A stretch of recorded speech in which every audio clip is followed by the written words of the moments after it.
I have insomnia. Is this related to my social anxiety? This is a question I got from someone and I'm going to answer that as best as I can in this video. Hi, my name is Sebastiaan, social anxiety disorder sufferer, former.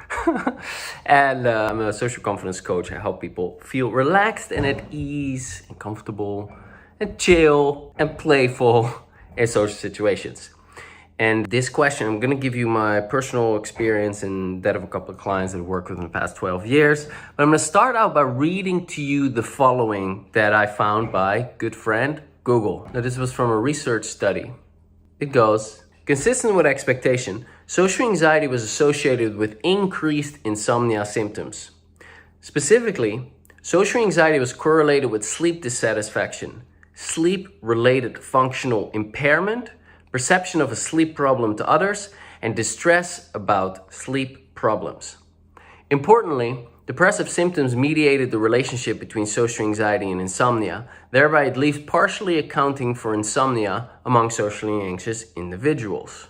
So basically what this is saying is that when you're suffering from social anxiety, it's more likely or easier to also deal with some insomnia problems.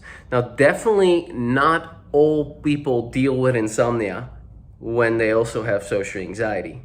And so insomnia, I see as a separate issue.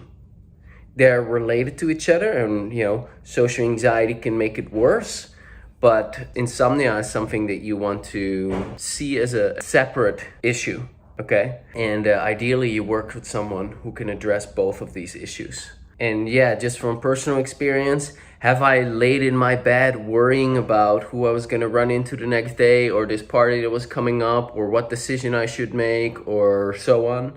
Have I worried about not being able to get to sleep in time and therefore being super tired the next day and therefore feeling more anxious and therefore being less able to deal with things properly? Yes, of course. Have I worried about my sleep deprivation, how that's being perceived by others? No, because I haven't had real insomnia. I don't exactly know how to address insomnia because I don't specialize in that.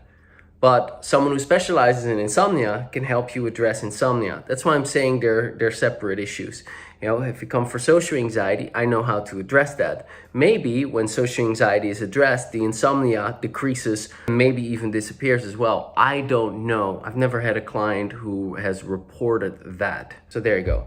In other words, I don't really know. This is just my experience. But since you asked, this is what I can tell you. I think they're separate issues and you want to get the right kind of assistance to address that. And addressing the anxiety is likely going to do a lot of good for the insomnia because you become calmer. You're no longer worried. And you can use the same techniques that you're using to neutralize your anxiety to neutralize your worries about the insomnia, the worries that you won't fall asleep, the worries that you'll have this insomnia problem forever, this worry that you'll die because of sleep deprivation, and so on and so forth. Okay, so basically get started, find the right kind of assistance, and wish you all the best, right? This is Sebastiaan, bye for now.